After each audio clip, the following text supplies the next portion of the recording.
Hello and welcome to another episode of the Practical Stoic Podcast. So today I'm giving you part 7 of our 9-part masterclass series with Kai Whiting and Leonidas Konstantakos. And today we are focusing on Stoicism and love. How did the ancient Stoics perceive love? What was its purpose? What was its definition? And what did it lead to? And how did it relate to the sage, the life of the sage? And how did it relate to the wise person or the seeker of wisdom or the philosopher? It was a very interesting discussion that we had. Lots of stuff that I really didn't know about the really early ancient Stoicism. And, as usual, Kai and Leo just showed up with a wealth of information for us. And this episode particularly, though, I would mention, we speak for about 30, 40 minutes at the start. And then we go into the question time with the rest of the Patreon supporters who were there. If you want to go deeper into this subject, I do highly recommend jumping on patreon.com/Simon J. E. Drew, because we did have some great questions from the patrons after this initial discussion. And we just go a lot deeper into the topic and clarify a few things that maybe I didn't get to or think to clarify in my initial conversation. But nonetheless, I really hope you enjoy this. It's fascinating stuff, and I'd love to know what you think as well of these kind of ancient interpretations of what love is and what its purpose is. So again, I hope you enjoy this, and one thing that I will mention as well is that Kai and Leo are the authors of a book called Being Better, Stoicism for a World Worth Living In. And I highly recommend that you grab that. And I will put the link in the show notes to where you can go and get a copy today. So without any further ado, I present to you my masterclass part 7 on Stoicism and love with Leonidas Konstantakos and Kai Whiting. So Leo and Kai, thank you so much again for showing up with all of your wisdom to share with us, I guess, the best of Orthodox Stoicism, I guess, is what we're doing here, right? And so I really don't have a lot to say at all on this topic to get you guys started. I imagine you have a lot more to say than I do, other than one thing. There's a quote that I found from Seneca, and I thought it was interesting and it might be a good place to kind of start the conversation. It was this. He said, "Whoever then understands what is good can also know how to love. But he who cannot distinguish good from bad and things which are neither good nor bad from both, can he possess the power of loving? To love, then, is only the power of the wise." So Seneca's kind of giving us this hypothesis that he believes that only the wise person can truly love. I've heard this in variations, actually more from people who are of the kind of Eastern tradition, whether it's mystics or people who are kind of interested in Buddhism and Taoism, giving us this idea of, what is love, what is just attachment, and so it's kind of an interesting thought. But Seneca obviously believed that only the wise man or the wise woman could truly love. And I want to, I guess, throw it over to you guys and get you to share with us. How much did the Stoics talk about love? Did they believe that only the wise person could truly love? And if so, what does it mean to love? So I'm going to throw all of that over to Kai or Leo. I imagine, Leo, I'm just going to throw it over to you this time, and we'll see where we go, yeah? Yeah, all right. So yes, you're absolutely right. I think the Stoics would say the sage is the only person that can do anything right. So the sage is the only person that can love. But love has so there are different types of love in the ancient Greek word, right? So what they're talking about when we think of Eros, right? This kind of erotic love. This I want to start off by saying that this Eros, this erotic love, is meant to, in a sense, destroy itself, or at least transcend itself, because Eros, for the Stoics, this kind of love has a purpose, right? The purpose is to bring someone up, someone that you see that has the first stirrings or the capabilities for virtue. The point is to bring them up and educate them and make them virtuous. Once that has happened, if that can ever happen, that type of love ends. right? That love as Eros ends. And what you have is love as philia, friendship. So love transcends itself or destroys itself and becomes friendship, right? So what I think is interesting about the Stoics is they kind of accepted that what we might now consider, think about like a relationship where it starts off as this passionate, like, oh, I've lost my mind, I've gone crazy, right? For the Stoics, this is always bad, right? Panaetius already says something like, look, whether or not a sage would fall in love is a different question. We should be careful about falling head over heels and losing our reason like this. But a wise person who can truly love brings this person up, and then weirdly enough, that love is meant to eventually destroy itself and become friendship. And so love is not, and this goes well with the Stoics' materialism, is that it's not like a love towards all or a love, universal love in this sense. Remember, love has to act from somewhere. Someone has to be the one doing it. I should be able to point to something and say, that's love. So what am I pointing to, right? Because when we usually think about love, we think of something like, yes, I love my significant other. But the question is, well, okay, so what does that mean? Do we mean that behaviorally, psychologically? When you're tying your shoes in the morning, are you in love? Or is it just when you're thinking about that person, right? The meaning starts getting away from us. So for the Stoics, Eros as love is a chase. It's a chase toward a person that has these first stirrings of virtue. And Epictetus somewhere says, I would rather, when bringing someone into his classroom, I would rather have someone that is a dandy, right? That that is too into their own looks, and I would rather educate that person rather than educate the person who is completely unkempt, that doesn't take care of themselves, because they already have a desire for goodness. That's what you look for with love as a Stoic, right? You look for someone that's desiring goodness. That's a person that you can love and bring them up, and eventually that love will go away and it becomes a solid friendship. And when the whole, in Zeno's ideal republic, when the whole city can do this, as it were, right? Then you have love as a god who's this protector of the city, right? Who brings friendship and freedom and harmony, and importantly, nothing else, right? So friendship, freedom, harmony, nothing else. So it's not about, now, the Stoics were no prudes. They got that people were beautiful. I mean, there's one anecdote about Zeno that he's sitting next to a beautiful young man, right? And Zeno had we would now call these he did not have any heterosexual proclivities at all, as far as we know. So when he's sitting next to a beautiful young man, he feels like, okay, I have to get up and stand on the other side of the room. I have to get away from this young man because I'm feeling these emotions, right? So what I need to do is get that away from me, because that's not Eros. Eros is a chase to turn someone into virtue, right? Okay, I'm gonna just leave it there and see what else. I guess I have so many questions. This is sounding very foreign to me on one level. It's also sounding somewhat familiar on another. It's like, I could see how you see a lot of marriages where it's like there's that infatuation at the start, there's that real passionate love, and then maybe 40 years down the line you see that kind of love has long since left the room, and what's now happening is it's more of a long-term mutually beneficial friendship where they both trust each other to such a high degree that they are deciding to walk life together.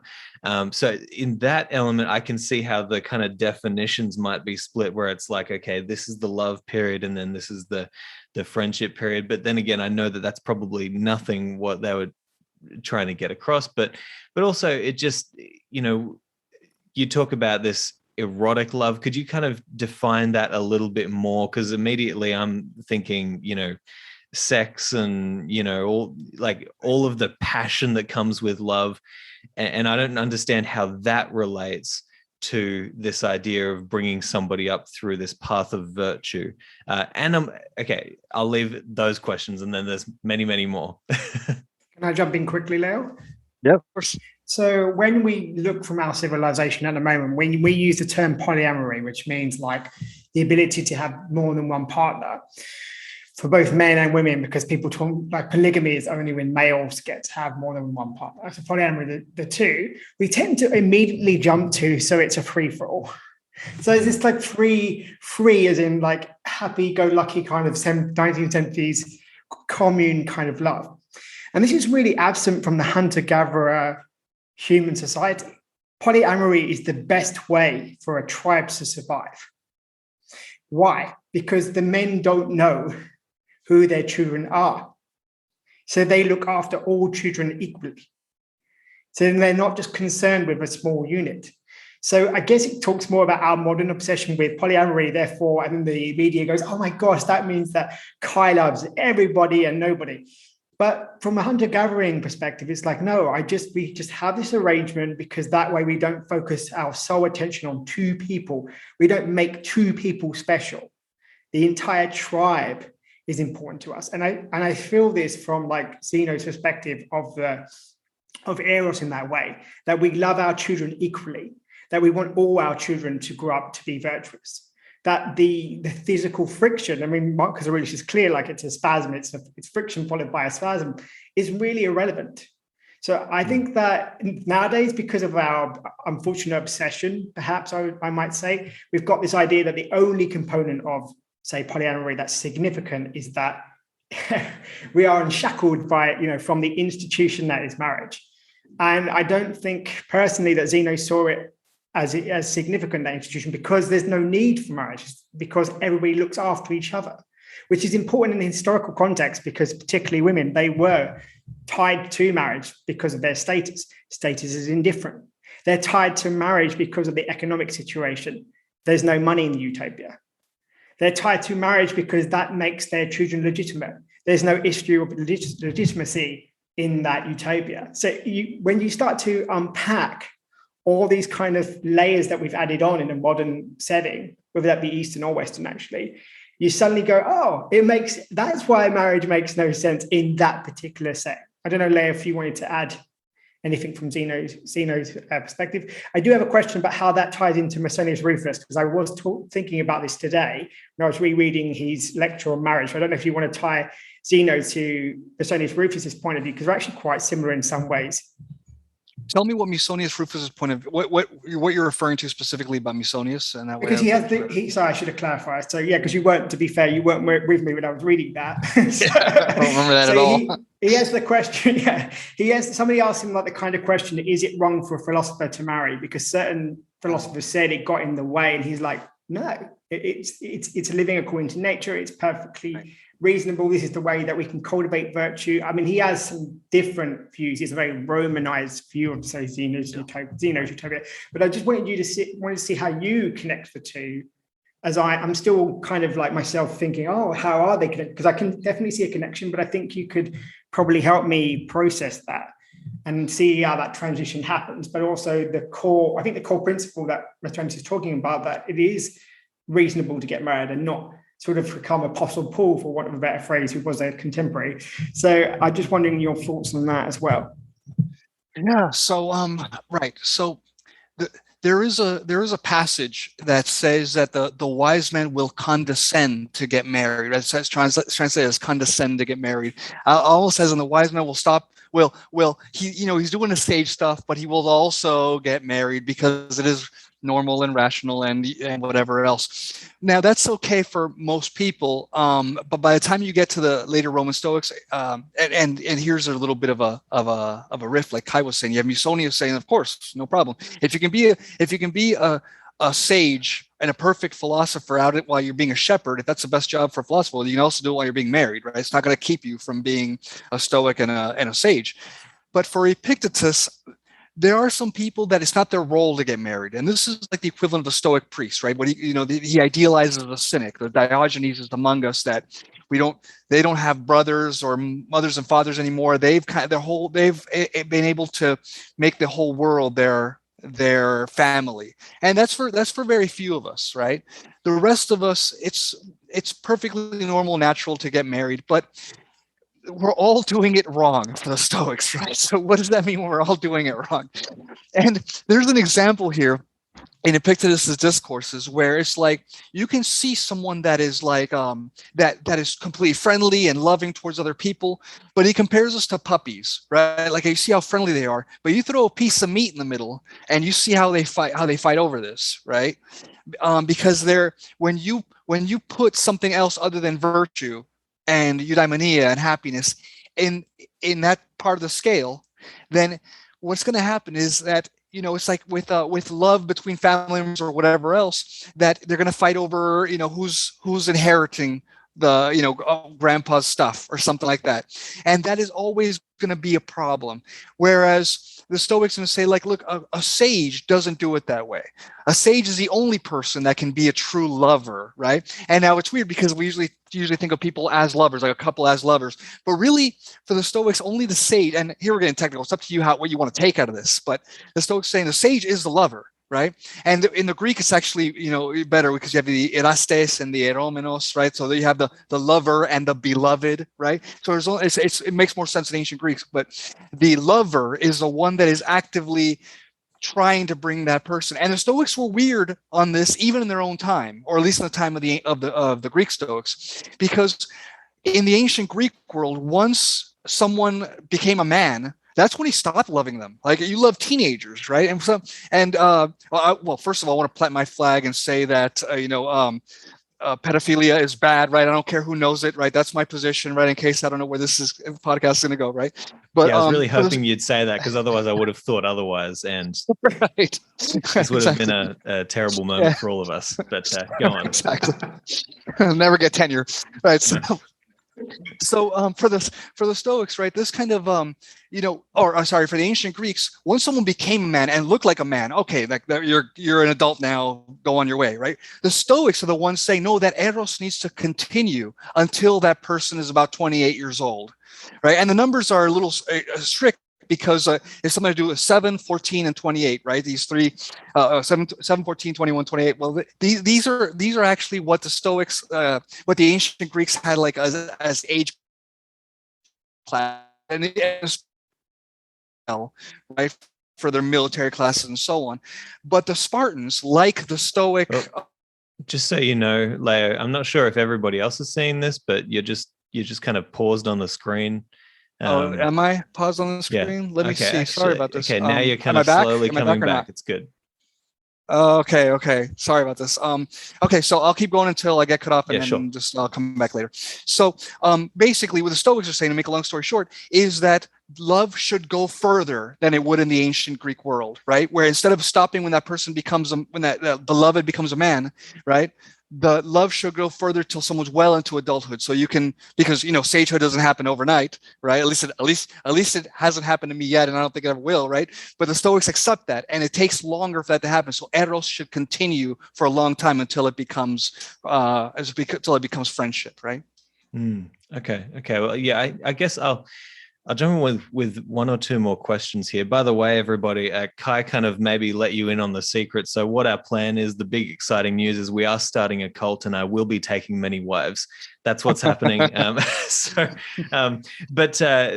nonetheless, the question I guess I'd really like to throw over to both of you is, look, I don't yet fully understand this idea of, love for a brief period and then it becomes friendship. It seems to me like what they're doing is they're putting friendship above love.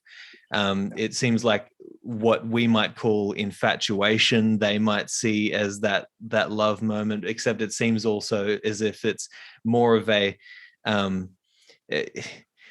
mean, to me, it seems a little bit, I know this doesn't mean it's wrong, but to me, it seems a little bit boring, this idea that what the sage is doing is going around looking for that next person who he or she can bring into their world of virtue and raise them up, through, and it doesn't resemble anything that I would consider to be love. And so I guess I'm wondering, so did the Stoics believe that friendship was higher than love was in their definitions? And on top of that, I want to ask both of you, how do you think, well, I think this will be useful for all of us to see how you think this ancient view compares to our modern view of love, to the extent that any of us can define how all of us, see love.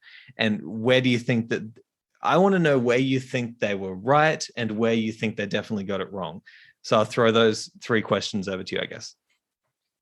If I could just jump in to try to give an analogy, kind of frame this whole thing, right? And then I think Kai can actually answer this one better than I can. But look at someone like, I'll take Romeo and Juliet from Shakespeare, right? When you think, oh, they were so in love, and they're the quintessential lovers of Shakespearean plays, right? This Romeo and Juliet. But if you think about Romeo and Juliet, I mean, they were like 14 and 15, right? I mean, like, is that love?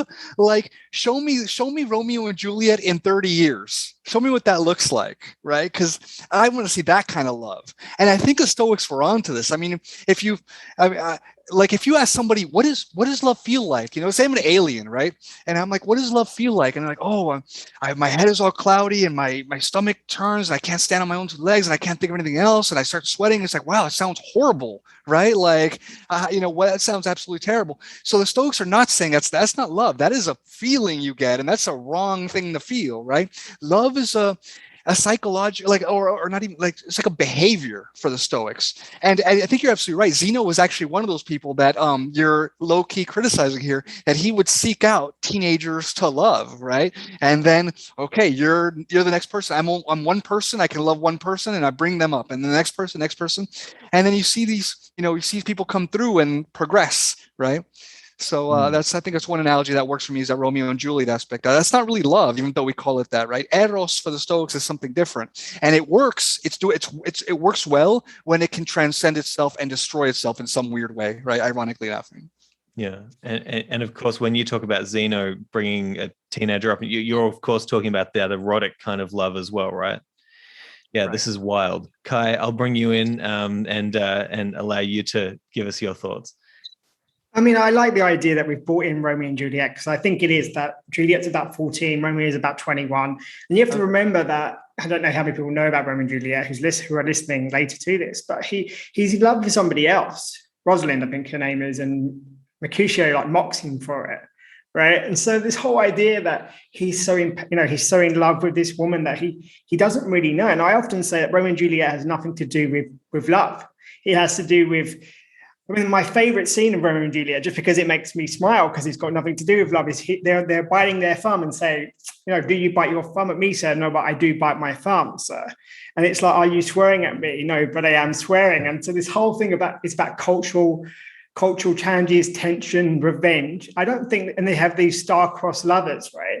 But I think at that moment, it's about saying, screw you, family, screw you, culture, it's not particularly like, it's the opposite of Zeno's utopia, of let's come together, let's work through together, let's guide each other. And because there's no property, and I use that word very loosely, there's no intensity. So again, if you go back to even cultures today that are more into the hunter-gathering kind of idea of love, it's not so intense. The reason why I believe we have such an intense emotion, including myself, about even friendship, is that because we feel in our society, well, Leo's my friend and he's only mine. And like, I get really upset if Leo spends time with other people, and he talks about, say, philosophy and doesn't include me because it's a my thing. And if you're married, the same thing, like it takes time for you to overcome their mine, and so I think if we can remove just temporarily the intensity, the whole thing becomes less intense. So even like sexual activity in these kind of human groups is less intense, right? Because it's not yours. Part of the reason I think we, as human beings, in the modern sense, we get so enthralled and so head over heels is because we can stake a claim, which says more about us than it does about them. And I often joke that people get really upset, for example, that gay people get married. I'm like, you know what? If you get married as a gay person, you have less sex than more. Marriage doesn't do anything for your sex drive. It reduces it, if anything. So it's really interesting that when people have this obsession, and I don't know why that is. It's unfortunate, but I think that is to do with property and intensity and a sense of ownership. And our whole inheritance, for example, is then based on who owns what. A lot of marriages is required just because you want to make sure your house goes to the right person. You remove all of those things, you actually remove a lot of the emotions. You remove the sense of envy, because there would be, in terms of at least physical material properties, and jealousy in general over somebody else. Or being for example, do not cover your somebody else's wife or their donkey, for example. It doesn't make a lot of sense to the Stoic setup, because you're like, well, it's the cosmopolis's donkey, it's the cosmopolis's wife, so why would I want it? That rule is not required.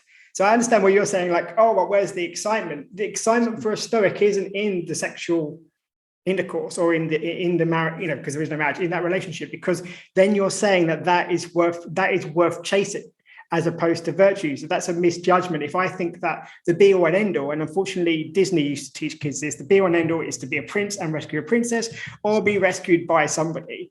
And the Stoics are like, no, the be all and end all is cultivating a character that is incapable of making a moral mistake. And so I don't know if you can add to what I'm saying, or Simon, if you understand what I've just said. I know it is nuanced. Well, it is sounding more and more like this has all been a big ploy to convince us of a communist way of life. Let's all share everything, including our love and our donkeys. But nonetheless, I think what is I think I don't have nearly the expertise on these sorts of subjects. I don't think I would be as.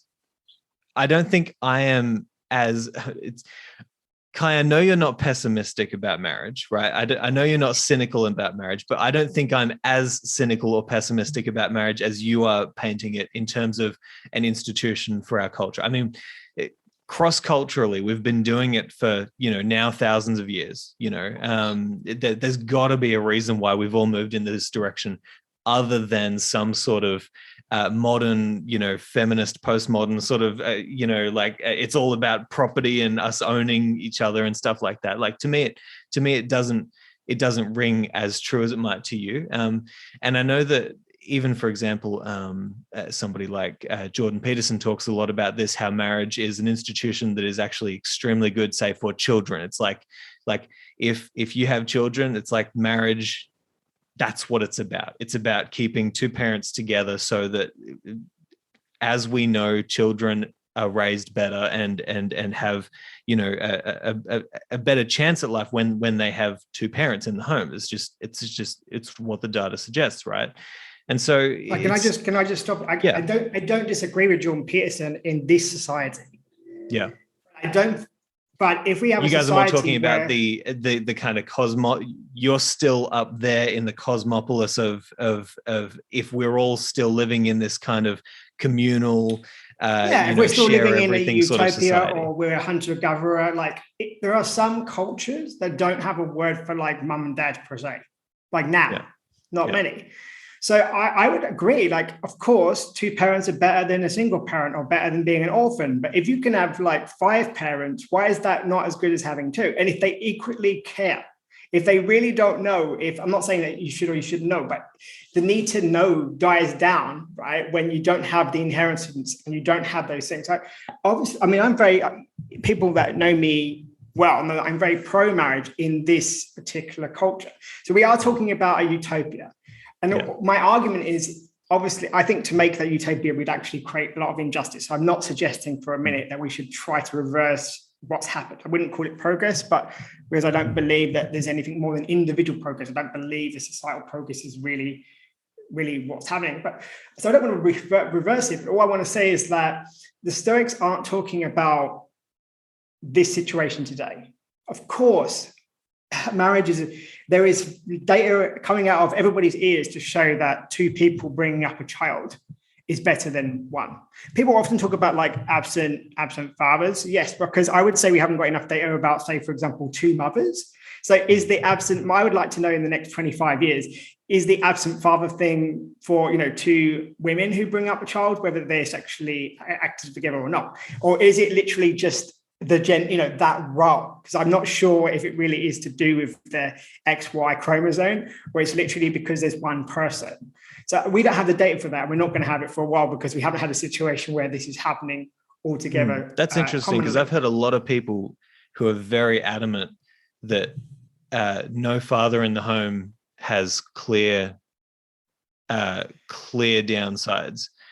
Single mothers, yes. Let's put a leaf within that and say, let's definitely come back to that, because I'd have to do my research, but I'm pretty sure we have a lot of data on that at the moment. But nonetheless, I think we have it, as I said, we have it for a single mother situation, but I don't think we have it for 2 women that are married or acting as if they were. Yeah, whether one assumes the together. role of the fathering, one assumes the role of the mothering, that kind of death. Exactly. Yeah, okay. Yeah, we don't have data for that because we haven't had LGBT marriage for long enough. We haven't had kids. I'm not saying we haven't got the odd kid here and there, but I don't, as far as I'm aware, there's no study on that. So of course, I'm very pro-marriage in a situation such as this one. But I also understand in a utopia where we're all sages and we're all working towards virtue, why we wouldn't need the institution. We wouldn't need it. It doesn't mean that it's not the best for what we have. I think, to use Peterson, sometimes he says you have two bad options. You're screwed either way. It's not that you have a perfect option, because if you did, you wouldn't have a problem, right? That's what he says. So I think you and I agree more than we disagree. But I would say that the Stoics are just, or Zeno particularly, is offering an alternative. I think he could be idealistic in the sense of he probably knew hunter-gatherer communities. The Stoics were well-traveled. I'm sure Pastor Posidonius saw this when he went and he spoke to the Druids. I'm pretty sure that tribe wasn't like we are today. So it's again saying, okay, what is the reasoning behind this? Are humans, and it's a good question, are humans capable of this kind of love? Or is our whole sense of meaning, do we create our maps because we find this really strong erotic cement and then it dies down? Or if we find the cement is the logos, is it something that we can quote unquote do without? Leo, I don't know if that made sense there. Yeah, I wanted to kind of touch on 2 points that, and it brings you back to one of the questions that Simon had for us, right? Well, I'll first talk about one Stoic, Transcending, right? And there's an anecdote about him, and as kind of like just one line in Diogenes Laertius, he says there was a Stoic, Transcending, and he had a chance to have, he had the woman that he loved in his power, but he didn't take advantage of her, or he didn't take her because she hated him, right? And as us, this comes as like the minimally decent thing to do, right? Like, oh, this guy didn't rape this woman because she hated him. Oh, good for him, like, good job. Yeah. But I think this was not obvious in the ancient world that you just didn't have sex with people that hated you, right? I mean, especially if she was like your house servant or whatever, like that's what you did. So I think the Stoics, this is one instance of the Stoics, like what seemed minimally decent to us is something that was like worthy of writing it down in Diogenes Laertius' compendium of Stoic lives, right? That this is what Stoic love is. This guy didn't even rape that girl because she hated him. Imagine that, right? So I think the Stoics were onto something with this one, And there is they were definitely onto something. They were on something. Either way. Yeah, they were on something. But there's another question that you asked. How much can we, how much do we believe this individually, right? I think that's a really good question. I think that here's the thing about this. For me, right, like I've told you guys throughout this, for me, these things Stoicism is a theory. And I don't, especially thankfully in my field, like these things aren't true or false. It's like, how useful are they? And I got to tell you, like, what I like about this is that finally here are people saying that, oh, I'm the dominus of the house. I can take whoever I want. And what I find love is just sexual attraction as opposed to something else. These are Stoics like saying, no. Everything has a definition, right? And what you're doing isn't love. Just think about like people in a toxic relationship now, and they say, yeah, but we're in love. Like, no, you're not. That whatever that isn't love. There is a sense, I will say, right, where sometimes, and I may lose my Stoicism card here, right, if I have one, is that sometimes the early Stoics come across as a bit juvenile to me, right? Like when they say, oh, well, we have a problem in the community, well, get rid of laws. We have a problem with, religion, get rid of religion. We have a problem with property, get rid of property. We have a problem with jealousy, get rid of marriage. And it seems it's also simple, right? And if you're older than 40, you realize like, wow, I mean, I wish it were that simple, right? So I get this. I get the early Stoics point, but there in the early Stoicism in particular, maybe like every early movement, is this kind of just rebellion against the system, right? And you have people like Athenodorus, later Stoics, by the time they get to the Roman era, that he's like Bowdlerizing Zeno's works, right? He gets fired, and basically gets run out of town because he's like cutting pieces out of Zeno's utopia because it's offensive.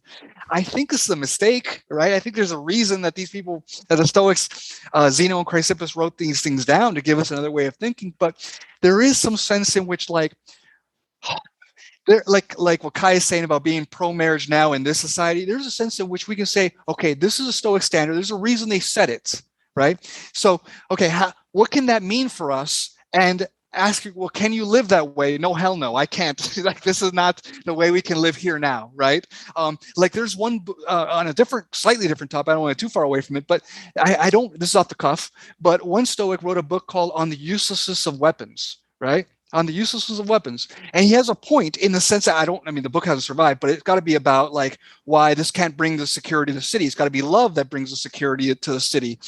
But for us to be like, well, we should just get rid of all our weapons then, right? I mean, there's something that comes across as juvenile in this. If you're not already down the rabbit hole of like, this is what is truly good, this is what is bad, no weapons are going to help you, love will, right? Yeah, so I'm getting the sense from both of you, actually, over many of these conversations that, like you said, actually, I don't know whether Kai or Leo said this, but Stoicism is a theory. It's based in that theory of the utopia, the ideal. I guess I have learned to become way more wary of